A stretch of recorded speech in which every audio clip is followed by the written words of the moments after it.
Cet été ont lieu les JO 2024 à Paris. Il est donc normal de parler de sport pour l'occasion, mais en 2024, le sport, ce ne sont plus que des athlètes qui sont hyper musclés ou hyper rapides. Le sport, c'est aussi énormément de technologie.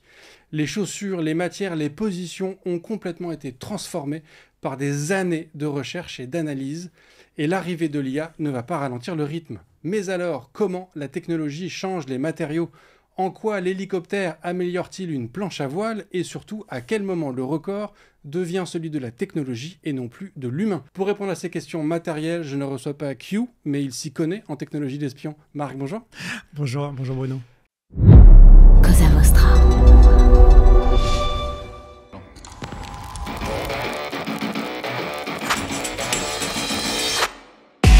Bonjour, je suis Bruno Soulès, je suis un dev, D-E-V, pour différents, extraordinaires et visionnaires.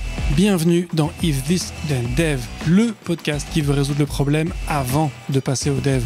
Chaque semaine, je recevrai un expert pour décoder un sujet ou une tendance de notre formidable métier d'artisan du numérique. Sans en faire un tuto, nous parlerons d'une techno ou de notre quotidien de dev. Une discussion sans boucle, sans condition, mais compilée, afin d'en comprendre tous les éléments avant de passer au dev. Ce podcast est une production Cosa Vostra, où nous codons comme nous accompagnons nos clients, en étant différents, extraordinaires et visionnaires. Alors Marc, est-ce que tu pourrais te présenter pour les quelques personnes qui ne te connaîtraient peut-être pas ? Je m'appelle Marc Amerigo, je suis ingénieur de formation et depuis une trentaine d'années, j'ai toujours évolué entre le monde de l'industrie et le monde du sport extrême, avec pas mal de records à la clé, de records de vitesse en particulier. Donc voilà, c'est mon univers dans lequel je mixe la techno, l'humain et puis l'engagement. Qu'est-ce qui t'a fait arriver dans ce monde du sport en fait ? Ça a été quoi Il y a eu un déclic ? Ça a été de manière organique, hasardeuse presque ou C'est de la passion, hein. C'est comme un développeur qui va adorer l'informatique depuis qu'il est petit, c'est ça. Donc voilà, le monde du sport, j'ai toujours pratiqué beaucoup de sport et naturellement je me suis rapproché de grands champions avec qui j'ai pu explorer des zones inconnues en les poussant à aller faire de nouveaux records du monde. Alors du coup, c'est intéressant. Ça veut dire qu'il y a eu un moment où tu t'es dit, ok, moi je ne serai pas forcément un grand champion, mais je peux aller aider des gens exceptionnels à aller encore plus loin. Tu vois, t'as eu un moment ce déclic où... J'ai appris l'humilité très petit parce que je voulais être astronaute. Mes parents m'ont dit à 8 ans, non Marc, tu vas porter des lunettes, mais ça va pas durer longtemps, ça va durer juste une petite année ou deux, puis ça ira mieux, après ce sera ok. Puis ça dure toujours d'ailleurs. Donc après 30-40 ans, j'ai toujours des lunettes ou des lentilles. Et du coup, je suis devenu ingénieur et ça a été un peu la même chose dans le monde du sport. J'aurais pu faire du sport de haut niveau, mais j'ai plutôt fait des études. Et j'ai toujours été fasciné par l'engagement des grands champions. Et naturellement, ça m'a amené sur ces pistes-là au gré des rencontres, on va dire. Ok. Donc, on s'est rencontrés via l'Executive Master de Polytechnique, où je suis élève depuis quelques mois maintenant. J'ai du coup découvert que tu as travaillé à l'origine sur la conception d'hélicoptères, c'est ça, de souvenir ? Au début de ma carrière, c'était l'aéronautique. Ouais. Donc, encore une fois, l'espace, les avions, etc. Donc, j'ai travaillé dans les hélicoptères, sur l'optimisation des pales d'hélicoptères, sur beaucoup de calculs. Je suis parti aux États-Unis et c'est là que j'ai découvert un petit peu cet univers de la recherche. J'ai eu la chance de faire de la recherche sur des hélicoptères au top niveau mondial. Et à ce moment-là, j'ai utilisé ma curiosité d'aller faire travailler ensemble des gens qui ne se parlaient pas, qui étaient en silo là-bas. Il y en a qui travaillaient sur les déformations de pales, d'autres qui travaillaient sur l'aéroacoustique, d'autres qui travaillaient sur l'aérodynamique. Et j'ai comme créé un nouveau champ d'exploration où on a regardé la faisabilité de déformer des pales d'hélicoptères pour diminuer le bruit qu'on entend dans Apocalypse Now, par exemple, on entend le flop, flop, flop, flop des UIs. Bon, mais c'est exactement ça sur lequel on a travaillé. Donc, de l'interdisciplinarité, aller voir ce que font les autres pour finalement faire quelque chose qui était absolument, inenvisageable. Ok. Et du coup, aujourd'hui, dans le monde du sport de très haut niveau, parce que tu travailles avec des sportifs qui sont sur des niveaux de record du monde ou champions du monde, à quel point est-ce que cette recherche d'interdisciplinarité t'aide au quotidien avec eux ? Je dirais que c'est la clé de tout. L'interdisciplinarité, c'est faire différemment quelque chose pour atteindre un objectif élevé. Si on le fait de la même façon qu'avant, En fait, on fait que être plus fort, comme tu disais. On est encore plus musclé, on pousse encore plus fort sur les pédales, mais on va pas amener de révolution. On va avoir une évolution très incrémentale, très progressive. Maintenant, si on veut vraiment dépasser des barrières, c'est quelque chose qui paraît être des barrières, ça se fait forcément par du changement, par une approche différente. Donc, quand on dit interdisciplinarité, c'est en fait faire des pas de côté. Quand on dit le terme pas de côté, c'est plus que ça. C'est des grands pas de côté dans des zones absolument inconnues. Mais on va pouvoir faire entrer, par exemple, des gens du cinéma dans le domaine de la voile, comme on a pu le faire. Et ça paraissait invraisemblable, mais ça amenait des ruptures. Comment ça, des gens du cinéma dans le monde de la voile ? Si on parle de voile et de record du monde de vitesse à la voile sur lequel je travaille en ce moment avec Antoine Albo, mais je pense qu'on va en reparler. Un jour, j'ai un appel d'une personne qui me dit, voilà, je fais du film d'animation. Il me dit, film d'animation, record de vitesse en planche à voile, je ne voyais pas trop le rapport, sinon faire des séquences sympas. Hein. Et puis rapidement, on a parlé technique. J'ai ouvert la porte, on a échangé. Et puis ce Benjamin-là, il s'avère que c'est une personne clé dans les films Les Mignons, Moi Moche et Méchant, ce genre de choses. En fait, il pilote toutes les personnes qui sont en amont des films. Et on est allé amener leur savoir-faire technique, calcul, data, motion capture dans notre univers avec des temps de réponse hyper rapides. Et il s'avère que tout leur développement, tout dans leur domaine, en fait, permet de gagner un temps énorme en temps de calcul pour un résultat qui nous suffit à nous, pour une déformation de voile. Et donc, on a ce monde du cinéma qui rentrait dans une soufflerie où on a mis 18 caméras qui étaient calées pour avoir le mouvement d'entoile et de sa voile dans la soufflerie. Et donc, ça, c'est complètement dingue. Ah, c'est assez fou. En fait, t'es la quintessence de la philosophie de ce podcast, de se dire que on devient meilleur en allant explorer d'autres univers, d'autres mondes, et réussir après à les ramener à soi.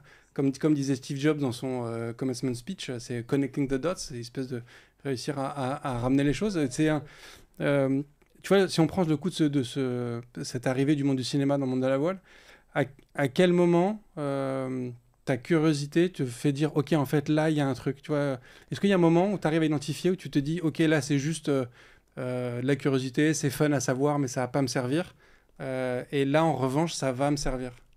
C'est très tôt dans le processus. C'est-à-dire que c'est vraiment une question de mindset. Soit tu es vraiment ouvert aux choses et de façon très posée, et tu sais que la vie est faite comme ça et qu'il y a vraiment des opportunités qui viennent taper à ta porte. Ce sont des tout petits signes. Donc là, en l'occurrence, si on reparle de Benjamin, c'est un message sur LinkedIn. Bonjour Marc, c'est super, Zephyr Project. Est-ce qu'on peut parler ? Des messages comme ça, on en a parfois souvent. Et c'est là qu'il y a, soit on laisse tomber le truc, on ne le voit pas, soit on passe une seconde, 10 secondes, une minute juste à creuser le sujet et intuitivement dire « Ok, je ne sais pas où ça va m'amener, mais peut-être qu'il y a quelque chose. » Ça ne prend pas beaucoup de temps, mais c'est une question d'état d'esprit.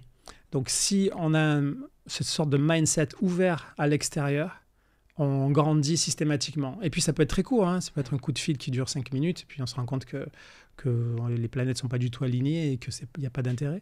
Mais le fait d'avoir cet état d'esprit, ça peut tout changer.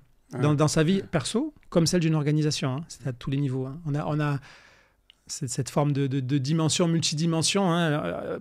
Nous, en tant qu'être humain, on est une sorte de système complexe avec nos réseaux, nos relations, nous à l'intérieur, qui on est, etc. Donc, c'est extrêmement complexe. C'est une sorte de petit univers, en fait, en soi. Et puis, quand on passe à l'échelle d'une structure, d'une organisation, c'est juste maillé avec différents individus, mais c'est un petit peu la même chose. C'est un organisme vivant, en fait.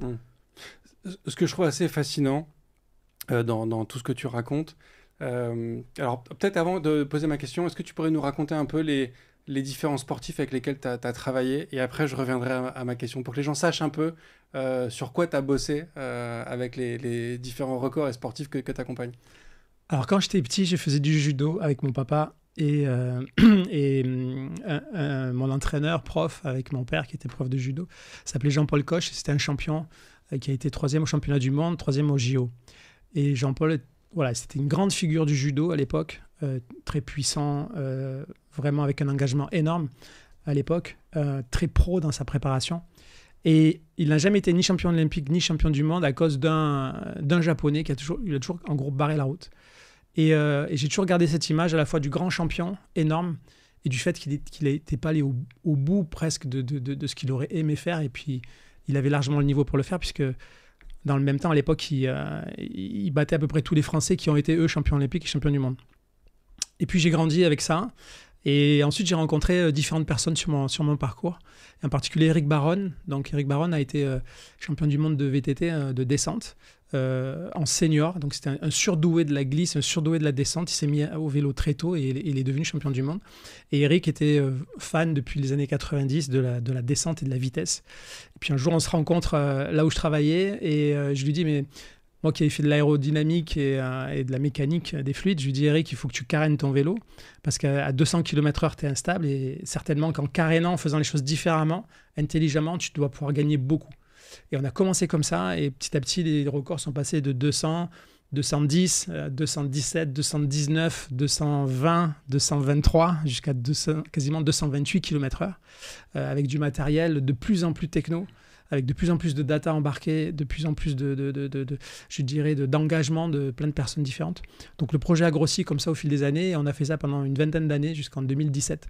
Donc ça, c'était avec Eric Baron, dans le même temps avec Edmond Plavzik en snowboard. Alors je ne sais pas si parmi les auditeurs, je suis sûr qu'il y en a qui font du ski et du snowboard, mais avec Edmond. Donc on a amené un record du monde à 203 km/h, 203,275. Et à l'époque, c'était... Je me bats contre un Australien, Darren Powell, qui a ce record depuis 15 ans, qui est descendu face à la piste en poussant les éléments, en mode survie. Et il s'agissait avec Edmond de trouver une voie, de traverser le fluide, de traverser l'air, s'appuyer de façon plus technique pour aller plus vite, mais différemment. Il n'avait pas le choix vu son gabarit beaucoup plus petit. Et on a travaillé en soufflerie et on s'est rendu compte qu'il pouvait finalement voler en s'appuyant sur le haut du corps, comme les wingsuiters, on va dire.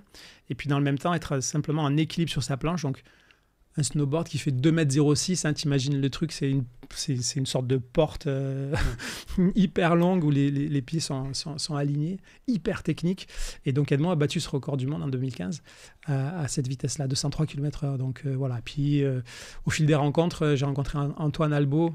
Donc, Antoine, c'est une légende de la voile et du windsurf en particulier, de la planche à voile. Puisqu'Antoine a 26 titres de champion du monde. Il a dominé le circuit mondial pendant, je dirais, une quinzaine d'années où il était absolument intouchable. Et pendant 30 ans, donc, il a accumulé des titres, les records, différents championnats en vitesse, en slalom. Il a été aussi champion du monde en freestyle. Il était très bon en vague. Et donc là où c'est intéressant, c'est qu'Antoine, ça rejoint un petit peu ce qu'on disait, Antoine pratique tous les sports quasiment de glisse sur l'eau.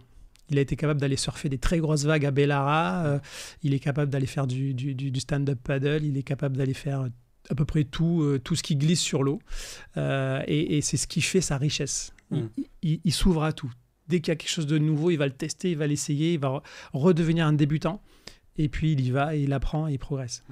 Donc voilà, avec Antoine, on chasse les records de vitesse à la voile tout en transformant le matériel pour qu'il y ait moins de carbone, qu'il y ait moins d'empreinte environnementale, comme c'est le cas aujourd'hui. Du coup, Antoine démontre aussi que en s'intéressant à d'autres sujets un peu connexes, on s'enrichit en fait dans son propre art, dans son propre domaine en fait. Ah, complètement. Si on prend un individu qui devient hyper expert dans son domaine, en fait, il s'appauvrit. Il va être très fort. Il va continuer à pousser et suivre une asymptote d'apprentissage d'experts hyper pointus, mais il ne va pas crever le plafond. C'est compliqué. C'est parce qu'il peut rater des opportunités d'ailleurs. C'est-à-dire qu'il peut se faire doubler. Parce que quand on regarde l'évolution de l'IA, celui qui est resté dans son mode traditionnel de la data, de l'approche de la data, si ce n'est pas intéressé à ces univers de plus en plus complexes et puis performants, il se retrouve sur la touche en fait. Donc Antoine a réussi à toujours être au top niveau mondial, malgré, par exemple, l'arrivée du foil, qui permet de voler au-dessus de l'eau. C'est une pratique qui a révolutionné les sports de voile depuis, on va dire, une dizaine d'années. Et il a pris le mouvement et voilà, il s'est hissé au niveau des meilleurs sur un nouveau support qui n'a rien à voir. C'est quasiment... Donc, ce que tu appelles le foil, c'est ce qui permet d'avoir... C'est un aileron que tu as sous l'eau qui permet à ta planche ou à ton bateau de passer au-dessus de l'eau, en fait, c'est ça, grosso modo? C'est une sorte d'avion qui est sous l'eau, donc il y a une sorte... pas très grand, il y a une aile avant. Ça ressemble à un avion, comme imagine un planeur. On le met sous l'eau, on met un mât entre la planche et cet avion, Et du coup, quand on a de la vitesse, on peut voler au-dessus de l'eau et être au-dessus de l'eau. Et ce qu'on va voir au JO d'ailleurs cet été avec plusieurs disciplines. Alors, si je voulais que tu précises un peu ton palmarès, on va dire, des différents sportifs que tu as accompagnés, c'est qu'on a donc effectivement ce record de vitesse à vélo, donc à plus de 225 km/h en vélo. Donc, il faut imaginer qu'on a un être humain sur un vélo à plus de 200 km/h. On a un snowboarder donc, qui est tout seul sur sa planche à plus de 200 km/h. Antoine sur sa planche aussi sur l'eau qui monte aussi à... plus de 100 km/h en vitesse de pointe et quasiment à 100 km/h en moyenne sur 500 mètres, c'est son record actuel. Donc il faut quand même imaginer qu'on a un être humain tout seul sur un tout petit appareil à des vitesses quand même absolument astronomiques, où du coup la moindre erreur peut être quasiment fatale. Enfin, on est quand même sur des gens qui prennent un risque colossal. Oui, il y a un vrai risque. Oui. Et en fait, la question que je voulais te poser avant de t'amener à faire cette présentation, c'est que comment est-ce que tu arrives à concilier ce côté très curieux, très papillonnaire, à te dire on va aller par là, on va aller par là, on va aller par là, on va aller par là, avec le fait que il faut être hyper focus en fait quand tu es sur ce niveau de record et de risque pour la vie des sportifs. Tu vois, mine de rien, il y a quand même un vrai risque pour eux. Enfin, tu es obligé d'être quand même hyper focus. Et toi, malgré tout, tu restes hyper ouvert. Tu vois, comment tu fais pour concilier ces deux Alors déjà, il faut absolument les concilier, sinon tu vas à la catastrophe. Et concilier les deux, ça veut dire que tu restes ouvert à tout, mais que potentiellement tu peux dire non à n'importe quel instant pour ce que tu découvres ou ce que tu rencontres, ou les gens que tu rencontres. Donc ça c'est quelque chose d'extrêmement important, c'est que tu ouvres les portes. Quand tu sens qu'il y a quelque chose, tu vas ouvrir la porte, tu vas creuser un petit peu ou creuser beaucoup. Et même si tu as beaucoup creusé et que tu es très avancé et que tu es prêt à donner un go, tu peux dire non. Donc ça, c'est le fait que tu es toujours, on va dire, très conservateur dans ce que tu vas utiliser ou pas utiliser. Donc ça, c'est extrêmement important quand on fait quelque chose, quand on développe. C'est que quelque chose qui peut paraître extraordinaire, en fait, il faut savoir que ça peut être le plus gros piège. Mais peut-être que ce sera extraordinaire dans 6 mois. Ou dans 1 an. Tu l'as c'est dans les placards, c'est dans les tiroirs, c'est prêt, ça évolue, ça mature. C'est comme si tu avais une petite graine qui est plantée et puis qui, voilà, elle n'est pas encore prête, mais peut-être que dans 6 mois, peut-être que dans 3 ans, ça sera bon. Donc voilà le contexte. Donc être ouvert à tout et dans le même temps être extrêmement froid sur la décision à prendre. Ok. Et tu as un process... posé, strict sur à quel moment tu décides d'intégrer une techno, une solution auprès de ton sportif. Tu vois, est-ce qu'il y a un... Non, c'est très agile ça. Il y a plusieurs niveaux. Il y a la maturité technique de l'utiliser ou pas. Ça, c'est une chose. Il y a l'avis du sportif, son feeling, parce que tu fais toujours des tests et des essais avant pour savoir qu'est-ce qui se passe, qu'est-ce qu'on ressent. Et puis, tu as une décision qui s'impose presque. Alors, c'est rare, c'est quand même rare que tu aies un vrai dilemme en disant go, no go, go, no go, go, no go. C'est-à-dire qu'en fait, en général, la priorité, c'est no go. C'est-à-dire qu'en fait, par défaut, si tu sens pas le truc, tu le prends pas. Un doute égale pas de doute. Le moindre doute que tu as, non, c'est... doute, hop, c'est sur le côté. Parce que c'est une nécessité de préserver la sécurité, je dirais, avoir des risques qui sont sous contrôle. Il y a toujours du risque, hein, la prise de risque, elle existe. Mais en aucun cas risquer d'aller dans des zones de rupture graves, quoi. Okay. Donc ces 3 sportifs que tu as accompagnés, qu'est-ce qu'ils avaient comme soutien technique avant de te rencontrer? Tu vois, qu'est-ce que tu leur as apporté comme techno et comme solution? Tu nous as parlé de soufflerie. Est-ce qu'ils ne travaillaient pas en soufflerie avant, ces gens-là? Ben non, en fait. Je réfléchis. Non, aucun d'eux. Aucun ne travaille en soufflerie.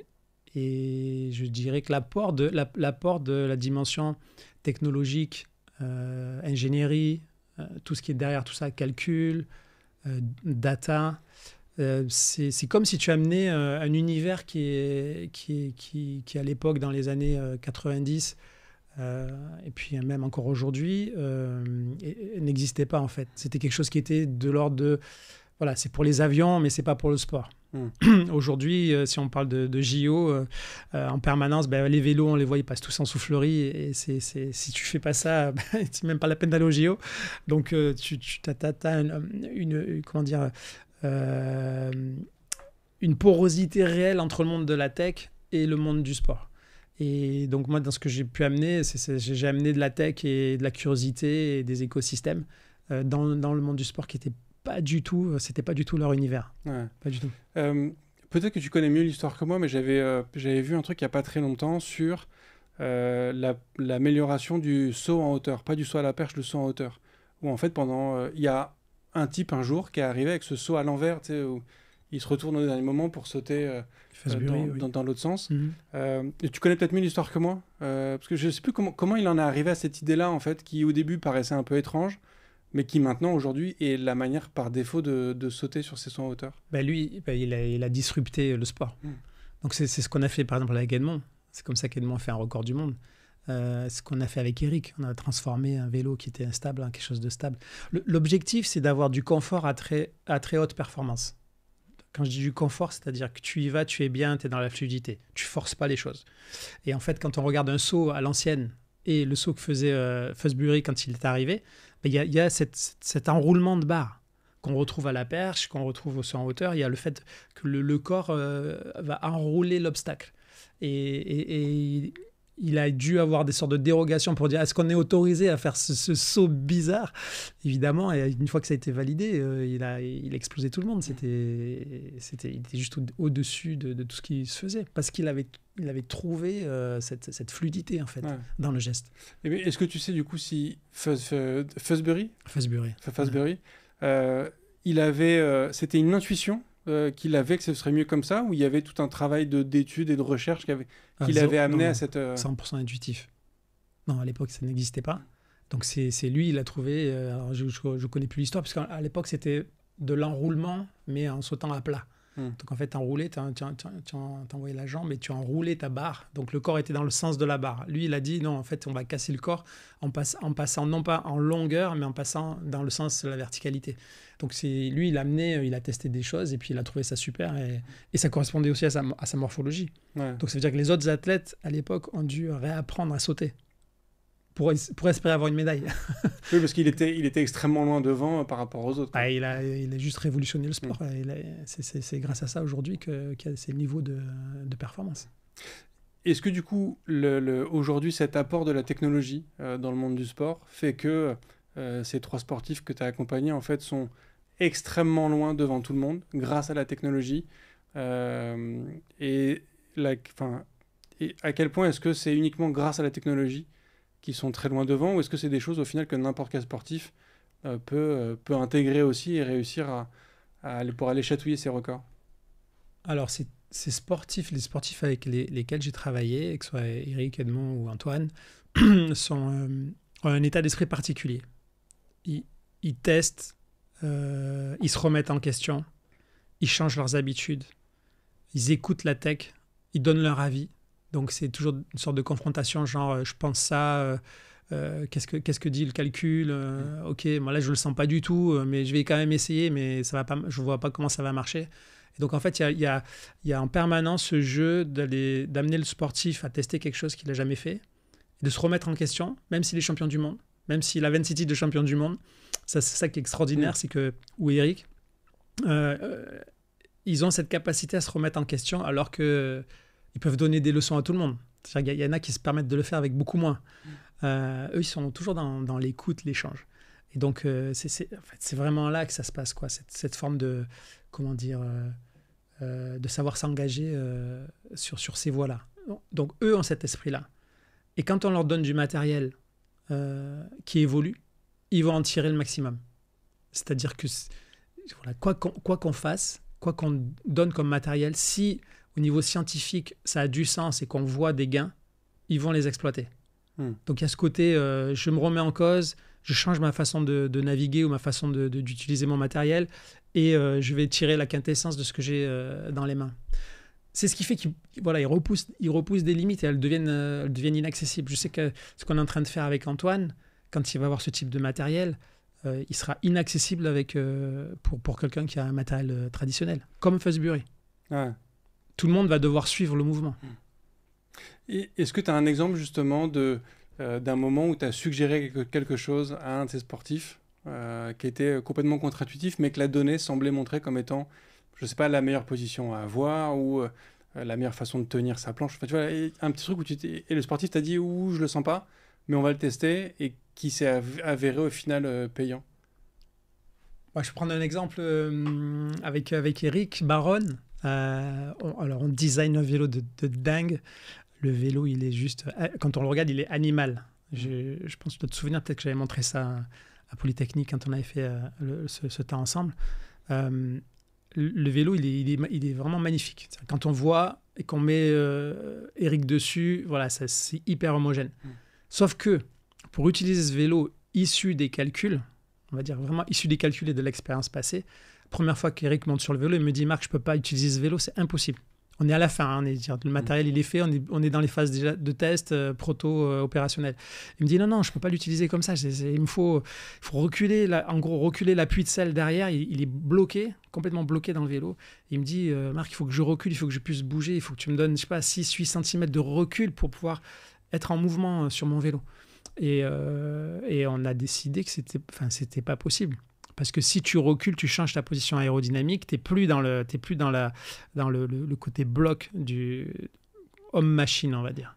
Tu passes dans un truc où tu as quelqu'un qui peut bouger sur son vélo, perdre des repères. Et donc, en fait, en refusant ce changement technologique, Eric avait un vrai repère d'appui à l'arrière qui faisait qu'il pouvait éventuellement se redresser légèrement, mais il avait le calage parfait par rapport à ce qu'on avait pu voir au calcul et en soufflerie. Donc là, tu as de la confrontation parce qu'en fait, Eric, quand il monte sur le vélo, il te dit direct, je vais pas l'utiliser, ton vélo, je peux pas l'utiliser, c'est pas possible. Je suis trop en avant, j'ai la tête, voilà, c'est inconduisible, quoi. À 200 km/h, à plus de 200. Ouais. Et c'est ce qui s'est passé, 223, 2 records du monde avec ce vélo. Et du coup, qu'est-ce qu'il a... Il a décidé de faire confiance à la tech et de te dire ok, on y va, on teste, et au final banco, c'est la bonne façon de faire. Tu rentres dans un process où tu prends le matériel tel qu'il est et tu vas le tester sur des vitesses basses autour des 140 km/h, 150 km/h, 170 km/h. On est sur la glace et sur la neige, quand même. Il faut savoir, c'est une neige dure. On est à Vars dans les Hautes-Alpes, donc c'est la station qui a aujourd'hui tous les records en ski de vitesse à 255, avec Simon Billy, que je salue. Salut mec. Qui a ce record fabuleux de vitesse en ski. Et donc, avec Eric, il est allé explorer le matériel. Il dit, OK, ça le fait, quoi. Donc, et c'est comme ça qu'il a changé sa façon de piloter, sa position sur le vélo. Est-ce que, d'une certaine façon, on pourrait se dire que Eric, Arnaud, Edmond, que tu évoques, sont des gens qui sont un petit peu fous, quand même, de se dire qu'ils veulent aller à plus de 200 km/h sur une toute petite planche, qui est quand même un risque, il y a un risque important pour eux.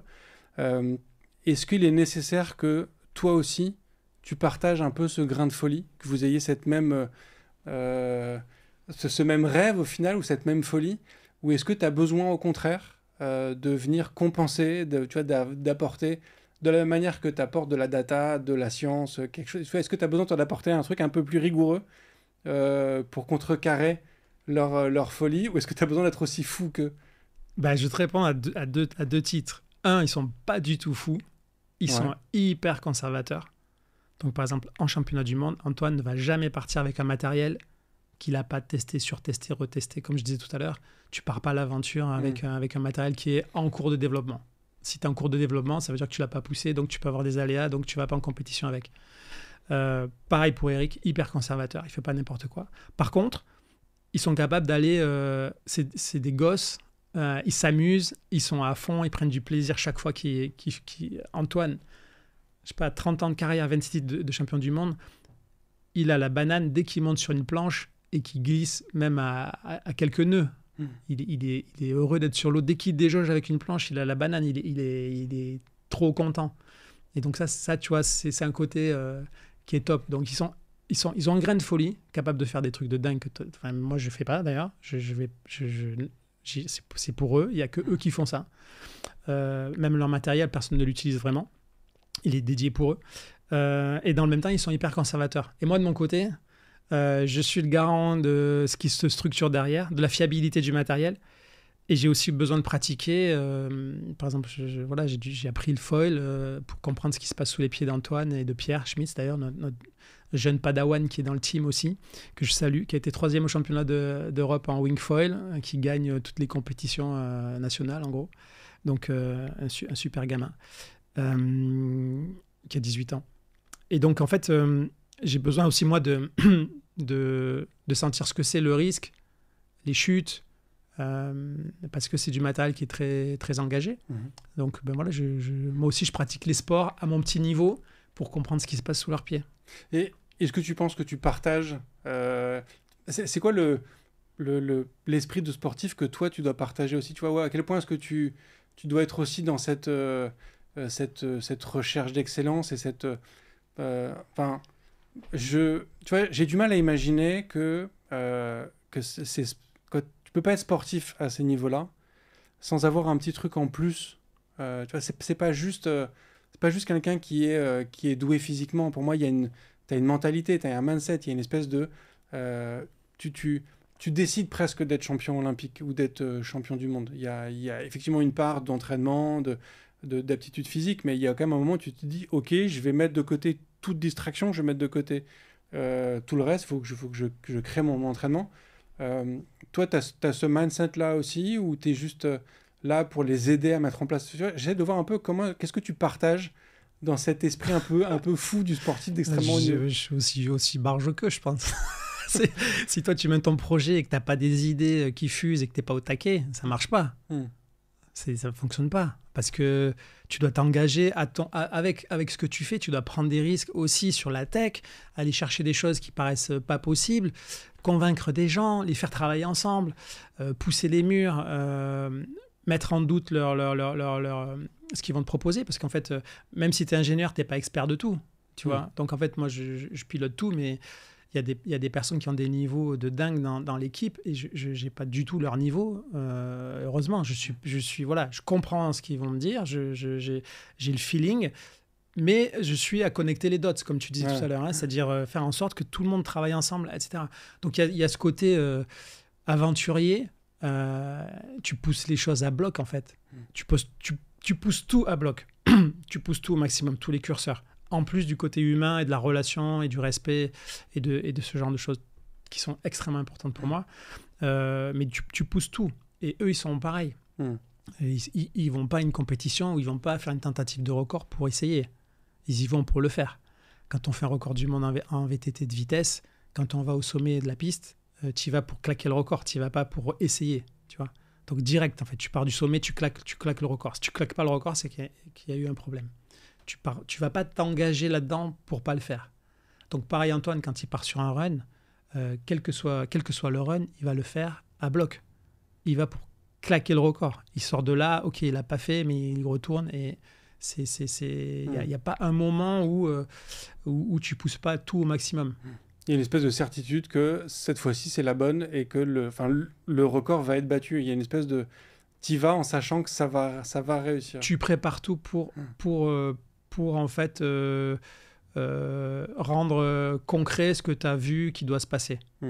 Tu sais à peu près où tu en es, tu sais quel est ton niveau de performance, tu sais si ce que tu fais, mettons à 180 km/h à un niveau intermédiaire sur la piste, parce qu'en fait quand on est sur une piste comme ça, le sommet c'est l'extrême, tu pars du sommet de la montagne en gros et tu descends 45 degrés, 1,5 km de piste. Et donc, tu touches pas les freins. Et Eric, c'est le seul à partir en VTT du sommet. Personne ne l'a jamais fait depuis. Depuis 2000, je crois que la première fois, c'était en 2013. Je pense qu'il est parti du sommet. Personne ne l'a fait depuis. Il est parti peut-être au total une dizaine de fois, tout cumulé. Mais c'est un engagement extrême. Donc, quand tu vas progressivement monter sur ta piste, et être prêt et te dire ok, on va partir du sommet, en fait tu sais déjà que tu es dans les objectifs au niveau intermédiaire. Tu dois atteindre les 180, tu es autour des 180, c'est ok. Au niveau aérodynamique on est bon, au niveau stabilité on est bon, au niveau liaison au sol, c'est-à-dire contact neige on est bon, et après tu vas là-haut pour faire un record. Et avec Antoine c'est un petit peu différent parce qu'il va pouvoir renouveler des tentatives, mais si le matériel est bon pour la performance, il sait que s'il y a les conditions de vent qui sont là, il va faire le record.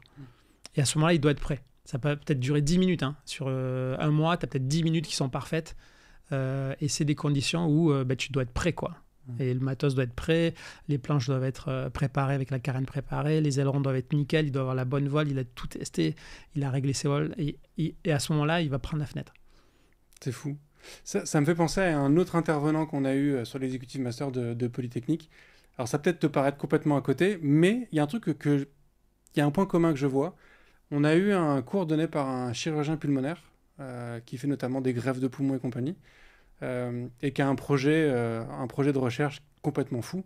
Et je lui ai évoqué, à un moment, je posais la question en fait pour rigoler en disant mais du coup, qu'est-ce qui se passe si jamais dans ton projet, tu perds mon poumon? C'est-à-dire que quand je vais à la bijouterie pour faire changer les piles de ma montre, s'ils perdent ma montre, c'est gênant, mais c'est pas grave, c'est qu'une montre. Alors que si je viens de filer mes poumons pour que tu les répares et que tu les perds dans ton process de réparation, j'ai plus de poumons, c'est quand même casse-pied. Et il m'a expliqué, il a eu une phrase qui m'a marqué, c'est que il m'a dit, moi je suis dans un métier où quand je commence quelque chose, ça ne peut que aller au bout. Il n'y a pas de retour en arrière possible. Et c'est un peu ce que tu me dis en fait, c'est que eux, quand ils se lancent dans leur record de vitesse, il n'y a pas de retour en arrière possible. Ils y vont avec une certitude que tout va bien se passer, parce qu'en fait tout a été préparé en amont pour que tout se passe bien. Donc en fait c'est un travail préparatoire colossal qui te permet de te lancer à quelque chose de complètement fou. C'est-à-dire qu'on est à plus de 220 km/h sur neige, ce qui est quand même hallucinant, mais avec une confiance et une relative sérénité en fait. Alors oui, tout se passe en amont en fait. Et le rider, que ce soit Eric par exemple ou Edmond en snowboard, quand ils partent dans la pente, c'est un point de non-retour. Hein. Tu es dans la pente, tu dois aller au bout. Donc l'engagement, il est total.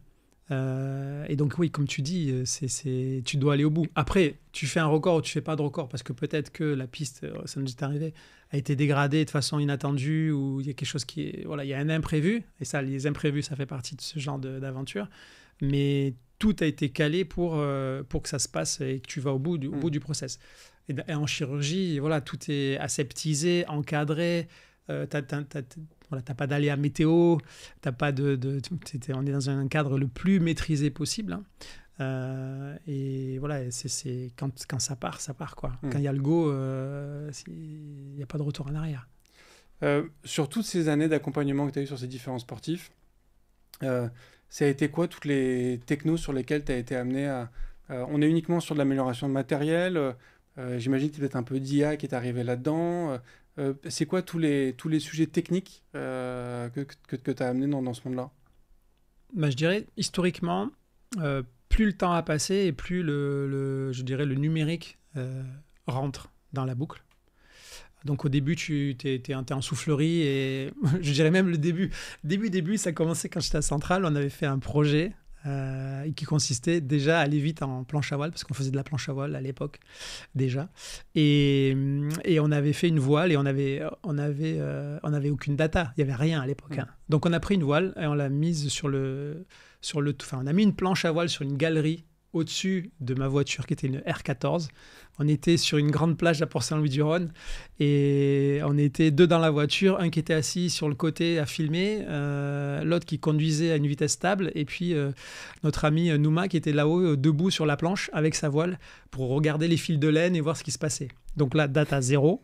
On n'est que dans l'expérimental. Et c'est une soufflerie naturelle, puisqu'on se déplace à 50 km/h avec notre voiture et notre planche là-haut. Bon, pas de coup de frein. Juste du coup, les fils de laine, en fait, c'est que tu accroches des petits fils à différents endroits de la planche pour voir comment est-ce que l'air passe à un endroit. Voir les écoulements d'air dans la voile. Okay, donc c'est des choses qui sont classiques. Et à l'époque, nous, on n'avait pas accès à une soufflerie, et puis on a fait ça comme ça. Et c'était super intéressant, parce qu'on a vu des choses qu'on ne connaissait pas trop à l'époque. Et puis petit à petit, on a évolué. La soufflerie, maintenant, c'est quelque chose qui est un vrai outil de travail, avec beaucoup de capteurs qui sont dans la soufflerie, qui permettent... Donc une soufflerie, t'as une sorte de veine, on appelle ça une veine, donc une section, peut-être qui fait 3 mètres de haut, 5 mètres de large. Et dans cette zone-là, on a un air qui tourne en fait dans tout un système de grosses tuyauteries qui fait un grand tour, qui est stabilisé. Donc on a un air qui arrive, qui est très propre, et avec des grosses turbines qui tournent. Et on va avoir de l'air qu'on va faire passer de façon très stabilisée, très homogène, très propre, contrairement à du vent qui est très instable. Mais ce vent-là, il passe et il est autour de 50 km/h, 70, 80, 200, 250 km/h. Donc et on crée des conditions d'un vent qui arrive face à un objet. Donc ça peut être une voiture, et puis ça peut être un avion, et puis ça peut être une planche à voile. Et donc, c'est ce qu'on a fait. Mais aujourd'hui, c'est de plus en plus techno, plus en plus de data, de capteurs de force dans tous les sens, de visualisation électronique. Donc, ça évolue. Et aujourd'hui, le numérique rentre de plus en plus à plusieurs niveaux. Le premier, c'est le calcul, la puissance de calcul. Donc, on a la capacité de pousser de la simulation numérique aérodynamique, hydrodynamique, matériaux, etc., très très loin. Donc ça, c'est un premier niveau. On a un deuxième qui est toute la capacité de stocker de la data et d'avoir de la data. Donc le fait de pouvoir enregistrer à très haute fréquence des données est très intéressant. C'est quelque chose qui avant n'apportait rien du tout, sinon faire du stockage. Mais aujourd'hui, on a un univers complet qui est l'IA, de façon à dire générale, qui a des tas d'outils algorithmiques qui nous permettent d'aller regarder et creuser ce qu'il y a dans cette data. Donc c'est comme si on ouvrait une boîte de Pandore, on ne sait absolument pas ce qui va sortir. Tout ce qu'on sait, c'est qu'il y a beaucoup d'informations. Et à aujourd'hui, donc ça c'est des infos très récentes qu'on a, on a des algorithmes issus de la finance avec un gros partenaire de Zephyr Project qui s'appliquent à nos datas embarquées. Donc on a une centrale inertielle de haut niveau qui est dans la planche d'Antoine. Donc quand il vole au-dessus de l'eau, il a un vol, il vole au-dessus de l'eau, et cette planche sur laquelle lui il est posé et sa voile est posée, cette planche est un peu comme un avion. Donc elle vole au-dessus de l'eau et on a une centrale inertielle qui nous permet d'avoir avec grande précision tous les angles, les vitesses, les accélérations, etc. de la planche. Et quand on applique des algorithmes à cette data, on se rend compte que notre ami Antoine et son matériel, ils sont hyper prédictibles. C'est-à-dire qu'on se rend compte que l'IA voit dans ces fréquences autour des 200 Hz qu'on a aujourd'hui, des informations qui permettent à un algorithme de savoir ce qui va se passer dans 1 ou 2 secondes. Donc on prévoit le futur. Après un temps d'apprentissage hyper court. Donc ça veut dire que l'algorithme, il s'amuse de nos données. C'est genre, oh les gars... Facile. Super facile. Parce que quand moi je travaille sur les cartes bleues, c'est autre chose. Ouais. Là, c'est franchement, tout est prédictible. Antoine, c'est une machine. Les réactions sont prévisibles. On connaît sa vitesse. Donc on est capable de prévoir la vitesse de déplacement d'Antoine dans 1 ou 2 secondes avec précision, avec une grande précision. Et donc du coup, ça veut dire qu'on peut imaginer que dans quelques temps, là, pas très longtemps, on pourrait anticiper le futur. Donc l'IA vient anticiper ce qui va se passer que le pilote lui-même, le rider lui-même ne connaît pas forcément. Et donc l'idée, c'est de pouvoir prévenir Antoine ou toute personne sur la planche de attention, là il va se passer ça, et qu'il puisse du coup se positionner en conséquence ou... Tu as 2 niveaux. Tu as interaction avec l'être humain et tu lui donnes une information. Attention, tu vas vers le rouge là. Même s'il le sent, mais on l'accentue encore le niveau de perception et l'anticipation. Et le deuxième niveau, c'est sur du pilotage. C'est-à-dire que comme en Formule 1 ou comme sur un avion de chasse, tu vas avoir la capacité de faire évoluer ton matériel, de transformer comme un animal. Tu le rends smart en fait. Parce qu'il va s'adapter à ce qui va se passer dans le futur ou pour éviter ce qui est en train d'arriver. Et donc du coup, tu as une sorte d'extension de ton matériel et tu agrandis ta plage d'utilisation. Quand tu décrivais cette histoire de la soufflerie, tu nous décris donc ce vent très propre qui arrive dans une direction. Ça m'a fait penser à une analogie, c'est que nous, dans le monde du dev, on commence à créer nos applications, nos services sur notre machine en local, dans un environnement hyper propre, hyper mesuré, et quand on met en prod, ça se passe en général pas du tout comme sur notre machine, parce que les clients ne se comportent pas du tout comme attendu, ils font un petit peu n'importe quoi dans tous les sens, ça arrive de partout. C'est un peu le même cas que tu as, toi, et ta soufflerie, où tu as ton vent qui est très propre, mais quand tu es après en haut de la piste avec ton vélo, il y a le vent qui va dans toutes les directions et compagnie. Donc, pour voir comment est-ce que nous, on pourrait s'en inspirer en tant que dev, comment tu gères cette distinction entre le travail préparatoire qui est hyper propre, qui est dans un environnement hyper contrôlé, avec la mise en prod où tout peut partir de travers? La première chose, déjà, excellente question. La première chose, c'est d'en être conscient. C'est-à-dire, tu es conscient que ce que tu développes sur ton ordi, dans ton environnement aseptisé, parce que c'est ça, c'est pas vraiment la réalité. Donc, tu as deux possibilités. Soit tu sais que ce que tu as développé a des limites, parce que tu l'as fait dans un environnement aseptisé, première chose. soit tu crées des conditions, ou tu modifies tes conditions pour être de plus en plus dans le cadre du monde réel. Donc tu vas créer, tu vas durcir ta solution en utilisant en fait j'allais dire des decoys ou des problèmes en fait, ou des environnements plus complexes, et le plus complexe possible pour que ça ressemble à la réalité et aux potentialités qui seront en utilisation, qui apparaîtront en utilisation. Donc pour moi c'est déjà ça, d'en être conscient. Souvent en ingénierie, l'ordinateur enfin ce qui sort de notre PC, notre babas ou notre serveur, en fait c'est comme si c'était une vérité absolue. Parce que le développeur ou l'ingénieur, il n'est pas sorti de son cadre, il est resté enfermé dans sa boîte, et du coup il est déconnecté de la réalité. Ça c'est un gros danger dans le monde de l'ingénierie en général. La clé de ça, comment en sortir, c'est d'être conscient déjà que ce qu'on est en train de faire, c'est très limité en termes de reproductibilité de la réalité du monde. Et c'est pas parce que j'ai fait un super développement que c'est bon. J'ai fait un super développement, c'est super. Mais ce qui est important, c'est est-ce que c'est applicable ? Est-ce que ce développement-là, il est adapté au monde réel ? Et ça veut dire qu'il faut s'ouvrir à l'extérieur. Donc l'enfermement de l'ingénieur, quand j'ai ingénieur, c'est très large, hein, qu'on soit dans du dev ou qu'on soit sur une approche mécanique ou du calcul de simulation de calcul, c'est partout pareil. C'est très limité. C'est un outil. En fait, c'est un très bon outil pour se rapprocher de la réalité. Et ensuite, il faut avoir l'œil critique pour dire est-ce que je peux l'implémenter comme ça ? Qu'est-ce que je dois faire pour que ce soit proche de la réalité ? Donc, ce côté très pragmatique, il faut qu'il y ait cette branche-là, cette partie-là, cette conscience-là, quand on est dans du développement comme ça. Est-ce que tu essayes donc d'être dans une capacité à pouvoir tout tester ? C'est-à-dire qu'il faut que tu arrives à imaginer tous les scénarios possibles pour pouvoir les tester et t'y préparer ? Ou est-ce que c'est plutôt une philosophie de te dire tout peut partir en couille, donc il faut qu'on ait une capacité à répondre à toute situation imprévue ? Tu vois un peu le... Ouais, moi, ce que je te dirais, c'est deux choses. Un, il faut avoir prévu tous les plans A, B, C, D, E, tout ce que tu peux trouver, et arriver à les simuler, ou en tout cas en tenir compte comme étant des cas de figure. Exemple, dans l'espace, tu vas avoir, quand tu as une mission spatiale, en fait, tous les plans sont prévus, connus. Et ça, il faut le faire. Avec les ressources qu'on a. Hein. Donc, en fait, plus j'ai de ressources, plus je peux prévoir ces alternatives et ces plans et ces galères, par exemple. Moins j'ai de ressources, plus je dois affiner et être intelligent, agile. Et à côté, il y a après le vrai imprévu. Donc, si j'ai bien calé mes plans A, mes plans B, tous mes cas de figure, l'imprévu qui va arriver, qui peut arriver, celui-là, je dois l'appréhender d'une façon, on va dire, posée, parce qu'il fait partie de l'histoire. C'est juste un plan N+1. C'est celui d'après qui n'est pas prévu, voire N+2, N+3 qui peuvent s'enchaîner. Donc ça, c'est parce que j'ai bien travaillé tout le reste, que j'ai une forme de sérénité et que je vais appréhender ces aléas qui sont, eux, pas prévus. Et c'est OK, parce que ça fait partie de l'existence.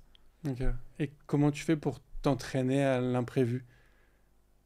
C'est parce que tu t'entraînes pas à l'imprévu. Tu te prépares à être dans le bon mindset pour l'imprévu.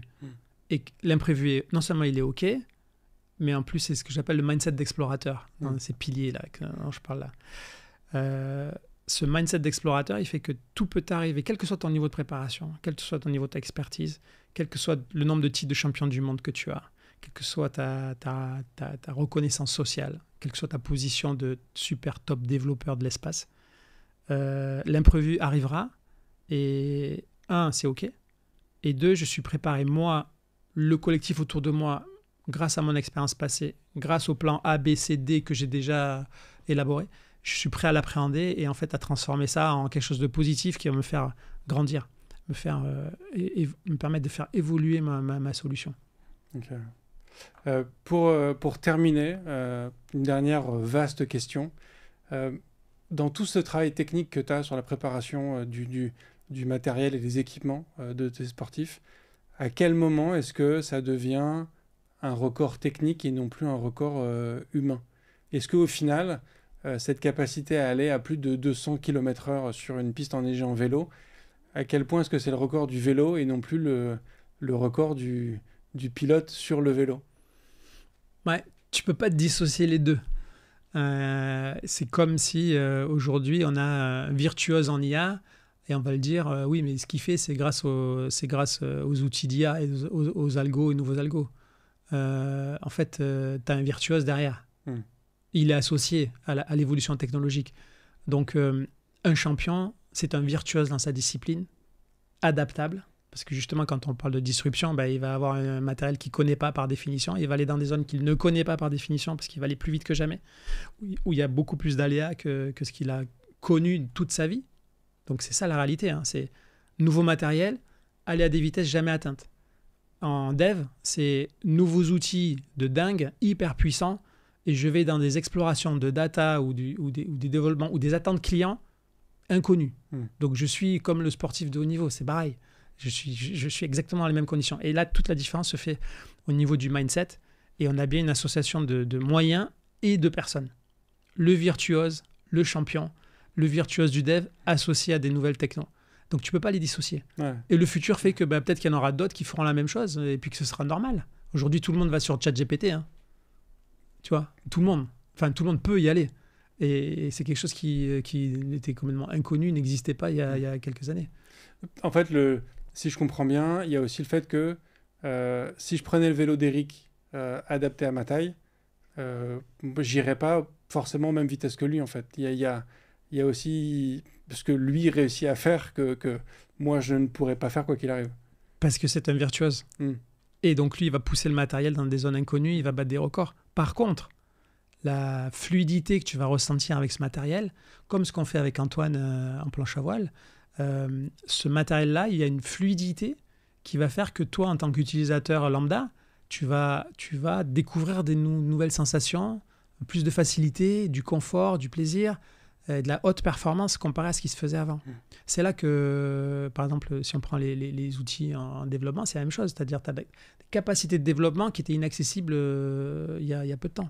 Donc, et de la virtuosité, des résultats incroyables, de la créativité qui était pas accessible il y a peu de temps. Ouais. Donc, et ça, si on revient sur Zephyr, sur le projet Zephyr, c'est parce qu'il y a tous ces ingrédients-là qu'on peut se dire, non seulement on va performer plus, alors en termes consommation d'énergie, écomobilité, vitesse pure pour Antoine, donc on vise quand même à aller à 120, 130 km/h à la voile, hein, donc c'est très très élevé. Mais en plus, on va le faire avec du confort, des matériaux plus éco-responsables. Il y a le fait que ça ouvre des nouveaux horizons. Et c'est là que c'est intéressant. Il me semblait d'ailleurs que tu avais expliqué un jour que sur les records d'Antoine, donc sur la planche à voile, il y a une nécessité que ce soit fait avec de l'équipement que n'importe qui peut trouver quasiment, alors c'est pour la blague, mais quasiment quelque chose qu'on pourrait acheter chez Decathlon, qui fait que le record est encore atteignable, entre guillemets, par n'importe qui, sous réserve qu'il y a un entraînement et un travail qui soit au niveau de ce que fournit Antoine et toi avec toutes vos équipes, mais que ça reste, c'est pas du matériel inaccessible. Je prends un exemple, un parallèle. Tu l'as en planche à voile, c'est-à-dire que demain, tu pourras aller plus vite que des records anciens. Aujourd'hui, tout le monde est capable de battre les records des années 80, hyper connus, de Crossbow, Pascal Maca, qui était à 36 nœuds.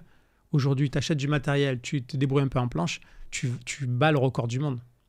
Et ça, c'est une réalité dans tous les sports. Tu l'as en vélo. Aujourd'hui, tu prends un vélo chez Decathlon d'un bon niveau, un vélo de piste, tu vas à des vitesses et des moyennes qui n'ont rien à voir avec ce que faisaient les gars sur le Tour de France il y a 50 ans. Donc, tout évolue et c'est rendu accessible au plus grand nombre. Alors justement, quand on parle d'accessibilité au plus grand nombre, alors je suis conscient que j'avais dit que c'était le dernier sujet, mais en fait, il y a plein de questions qui viennent. On sait que le GPS, par exemple, c'est une invention qui est un dérivé d'innovation menée par l'armée. On sait que toute l'exploration spatiale a amené aussi un ensemble d'innovations dans le quotidien pour monsieur et madame tout le monde. Est-ce que toi, tu vois déjà dans certaines innovations que vous avez amenées avec le projet Zephyr qui pourraient avoir ou qui ont déjà une application dans le quotidien? Ou est-ce que pour le moment, c'est encore des choses qui sont réservées à cette frange très précise de battre des records de vitesse Alors, justement, pas du tout. C'est pour ça qu'on a des grands industriels qui nous ont rejoints et qui sont challengés par le défi sportif. C'est bien parce qu'on cherche... Le record, c'est juste une marque qui permet de dire, bah oui, si tu fais un record du monde, ça veut dire que tu performes plus qu'avant. Donc, c'est indiscutable. C'est pas je fais aussi bien ou je fais peut-être un peu mieux. Non, tu fais un record du monde, ça veut dire que tu as claqué les scores et que tu vas effectivement plus vite. Mais si tu le fais en plus avec du matériel éco-responsable, là, c'est autre chose. Si tu le fais avec quelque chose qui est aussi smart qu'un poisson ou qu'un oiseau, là, tu fais rentrer la dimension de la nature dans ce qu'on fait. Et c'est là que c'est intéressant parce que c'est un challenge qui ouvre au plus grand nombre. Donc, ça touche à l'éolien. Ça touche au fait d'avoir du matériel qui, du coup, contient moins de fibres de carbone et moins polluant. Il faut savoir que les chiffres sont assez effarants si on prend les bateaux qui font des courses au large, comme le Vendée Globe ou la Route du Rhum. Les deux foils d'un de ces bateaux, donc c'est peu par rapport à la taille du bateau, hein, mais juste les deux foils, c'est entre 50 ans et 200 ans de consommation d'un foyer français, l'équivalent énergétique. Donc, c'est grave aujourd'hui. Et on a un problème, on a un gros problème de société et de surconsommation des ressources de notre planète. Donc tout notre enjeu dans Zephyr Project, c'est d'amener des solutions qui soient justement respectueuses de notre planète avec d'autres types de matériaux, des matériaux biosourcés, et des solutions dans lesquelles on est plus à se déplacer sur un sorte de poisson intelligent qui se déforme et qui est adapté et qui est moins carboné. Et du coup, c'est le plaisir d'être sur l'eau, le plaisir d'être dans le vent, le plaisir de peu consommer, d'avoir des choses recyclables. Et donc, l'application pour monsieur tout le monde dans plein d'univers. Ouais. Quand on parle de haute ingénierie dans le monde du sport, je pense que pour le commun des mortels, ou pour la majorité des gens plutôt, un des premiers sports qui viendrait en tête, ce serait la Formule 1, où là, on imagine bien qu'il y a un travail d'ingénierie qui est quand même hyper important. Bien évidemment, le pilote a une part de responsabilité énorme dans la qualité du travail, c'est pas le sujet. Est-ce que du coup, le Zephyr Project aurait quelque chose à apporter à la Formule 1, ou est-ce que pour toi, c'est un monde qui est... tu parlais d'éco-responsabilité. Bon, bah, la Formule 1, de fait, c'est pas le milieu le plus éco-responsable, c'est le sport le plus éco-responsable qui existe. Est-ce que du coup, pour toi, c'est un sport où tu te dis, c'est pas là où je veux aller, ou est-ce qu'au contraire, tu te dis, c'est un sport où on a beaucoup à apporter parce qu'on pourrait massivement décarboner, parce qu'on pourrait aider sur plein de trucs? La chance qu'on a dans ce projet, Zephyr, c'est qu'on a des grands industriels de plein d'univers différents, et c'est pas du tout un projet en planche à voile. La planche à voile, c'est notre laboratoire. Donc les matières qu'on va développer ou les solutions techniques qu'on est en train de développer pour les foils, les planches, les voiles s'adaptent à plein d'univers. Et c'est vraiment à l'esprit d'aller observer la nature avec le biomimétisme, voir quelles sont les structures, les architectures qu'on a, par exemple dans l'os de sèche, dans le bec de toucan, dans l'oursin, le bambou, etc. Et de venir utiliser ces structures hyper intelligentes, qui sont des dizaines de millions d'années de développement, en fait, progressif, c'est binaire, c'est des petites opérations 0,1, 0,1, 0,1, et tu as un truc qui fait que tu as un oiseau qui est absolument virtuose. Et tous les oiseaux sont des virtuoses. C'est pas un Antoine Albo qui fait un truc exceptionnel. Tous les oiseaux sont des virtuoses. Tous les mammifères marins sont des virtuoses dans l'eau. Et on vient observer ces solutions-là pour les recréer via de la simulation numérique, via du calcul de structure, pour venir intégrer des matériaux qui soient plus éco-responsables. Et donc, c'est un changement complet de mindset. C'est-à-dire que tu prends une Formule 1, tu vois que ton aileron il se déforme de telle façon, eh bien, tu vas aller remonter par le calcul comment je vais le fabriquer avec d'autres types de matériaux pour qu'effectivement, il fasse le job, comme un animal marin. Donc, c'est là qu'on change le mindset, et du coup, ça s'applique finalement à tous les sports. Tous les sports où il y a de la tech, que ce soit le vélo, que ce soit la voile, que ce soit tous les sports qu'on voit même au JO, cet esprit-là pourrait s'appliquer dans 4 ans, 8 ans. C'est en cours. Et donc, toi, tu serais intéressé pour aller t'intéresser au sujet de la Formule 1, ou pour toi, ça reste un monde qui n'est pas suffisamment dans le bon mindset aujourd'hui? Il y a beaucoup de porosité dans les univers, et en fait, la Formule 1 sera obligée de respecter. Tu ne peux pas avoir la planète entière qui met des restrictions en termes d'impact carbone. si on prend cet exemple-là, ou de cycle de vie, et à côté avoir des sports nautiques ou comme la Formule 1 qui font n'importe quoi. Et aujourd'hui, ils se posent vraiment les questions. Donc, ils sont obligés d'aller vers ça. L'électrique est rentré dans la Formule 1, c'est par rapport à ça. Donc, en fait, c'est un univers dans lequel les changements sont incontournables. Ils seront obligés. Donc, je peux te dire, et c'est une certitude, que dans quelques années, tu auras des Formule 1, entre guillemets, vertes. Okay. Et des bateaux de course au large, entre guillemets, verts. Pour terminer, et essayer de terminer aussi sur quelque chose d'un peu plus peut-être positif que la Formule 1 et tout son impact, tu l'évoquais tout à l'heure, dans ton équipe, il y a ce push permanent, ce drive permanent à toujours aller faire plus, toujours aller plus loin, toujours mieux réussir. Comment tu fais pour déjà collectivement avoir ce mindset, que tout le monde dans l'équipe soit en train de se dire on va aller plus loin, on va tester un truc, on va toujours aller vers le mieux, tout en maintenant, en tout cas je l'espère, mais c'est ce que je perçois, une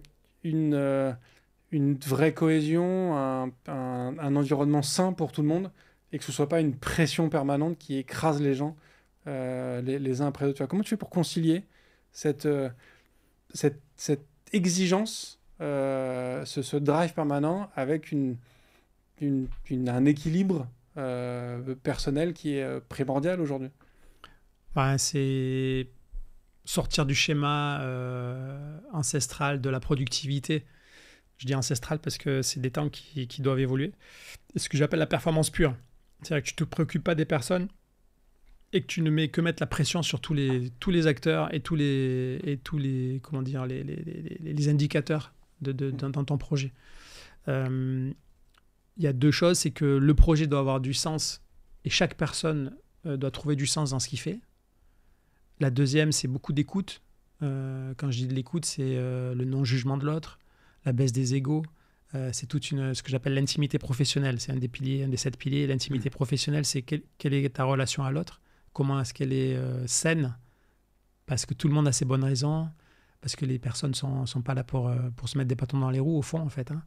Et c'est parce qu'il y a cette dimension humaine et que tu équilibres les deux dimensions, pousser la technique à bloc, pousser les organisations à bloc, et en même temps être dans cette écoute, ce partage, et que tout le monde y trouve du sens, que tu as une dynamique qui est infinie, qu'on ne force pas pour faire des choses qui paraissent inaccessibles, ou s'il fallait vraiment le faire à l'ancienne, en performance pure, en fait, tout le monde explose. Ça ne marche pas. Donc c'est cet équilibre-là qui permet d'avoir du temps long, de l'engagement dans le temps long, parce qu'il y a du sens. Ok. Et la mise de côté de l'ego, je pense que ça aide aussi beaucoup à faire avancer tout le monde. Ah ben ça, c'est ego égale silotage, égale jugement de l'autre, égale ego exacerbé. On a tous un ego, ça fait partie de notre existence, de notre conscience de qui on est. Mais par contre, le mettre en avant, et on l'a aujourd'hui. Publiquement, on voit les comportements des dirigeants et autres. C'est que de l'ego. Ça tue toute dynamique collective. Ouais, complètement. Pour terminer, j'aurais 2 dernières questions pour toi qui sont les questions rituelles du podcast. La première, c'est est-ce qu'il y a un contenu que tu aimerais partager avec l'ensemble des auditeurs, que ce soit un contenu tech ou non tech, ça peut être un film, une série, une expo, enfin ce que tu veux, un truc que tu aimerais partager avec tout le monde.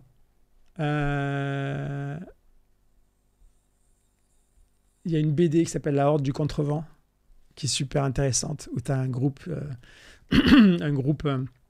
qui est dans une période de la planète où il y a des vents extrêmement forts, ils doivent être tous collés les uns aux autres ensemble, et dès qu'il y en a un qui lève la tête, il met en danger le collectif. Ça, c'est top, j'adore cette BD. Et puis sinon, peut-être mon actu perso, c'est que j'ai terminé un livre sur ce que j'appelle à la conquête de l'ultra-performance, qui est cet équilibre entre les deux dimensions techniques et humaines, qui devrait sortir à l'automne, avec quelques bonnes surprises dedans. Et voilà, j'espère que ça donnera des idées à des personnes. Carrément, on sera un plaisir de partager aussi le lien vers le livre dès qu'il sera disponible, avec grand plaisir. Et pour terminer, la question, alors je sais que ça fait peut-être longtemps que tu ne codes plus, mais est-ce que tu es plutôt espace ou tabulation ? Alors, espace et tabulation, je sais que c'est un vaste sujet chez les développeurs, mais moi je suis un utilisateur final. Et les espaces et les tabulations, je les vois pas trop. Donc le tout, c'est que tout le monde soit OK avec les espaces et les tabulations, parce qu'on a besoin de tout le monde. Ouais. Très bonne réponse. Effectivement, le choix importe peu du moment que toute l'équipe est on board. Merci beaucoup, Marc, pour cette discussion. C'était passionnant. Merci beaucoup. Merci Bruno. C'était top. Merci à toi. Et merci à tous d'avoir écouté cet épisode jusqu'au bout. Alors, on est normalement sur la fin des JO olympiques. Il reste bien évidemment les JO paralympiques qui vont bientôt commencer. Voilà, j'espère que cette série vous a plu autant que moi. On a découvert plein de sujets passionnants autour du sport. Un message aussi bien évidemment important, c'est de penser à aller faire du sport. C'est important pour s'aérer l'esprit et pour pour tout un tas de raisons. On est quand même des animaux vivants à la base, et donc il faut en profiter aussi et aller dans la nature. Vous n'êtes pas obligé d'aller à 220 km/h à chaque fois, mais en tout cas c'est bien. Faites du sport. Faites du sport. Merci à tous, je vous souhaite une très bonne fin de semaine. J'ai hâte de vous retrouver à la rentrée, et d'ici là, codez bien. Merci d'avoir écouté cet épisode de If This Then Dev, et merci à toute mon équipe de Cosa Vostra à la production de cet épisode. Merci aussi à Alan, Ada, Linus, Bill, Steve et Steve de nous avoir ramenés jusqu'ici. Si ce podcast vous a plu, committez-vous en vous abonnant, déployez-le autour de vous, et vous pouvez aussi nous faire une petite code review en nous laissant 5 étoiles sur votre plateforme de podcast préférée. La conversation continue bien sûr avec vous sur Twitter, LinkedIn, Facebook, Instagram, chacun sa techno, @ifthisdendev ou @bibir, B-I-B-E-A-R. Vous retrouverez aussi tous nos épisodes sur notre site ifttd.io. Et enfin, si vous avez besoin d'une agence pour vous accompagner, ou si vous souhaitez rejoindre une équipe tech passionnée et passionnante, écrivez-moi sur bruno@cosavostra.com. Merci à tous.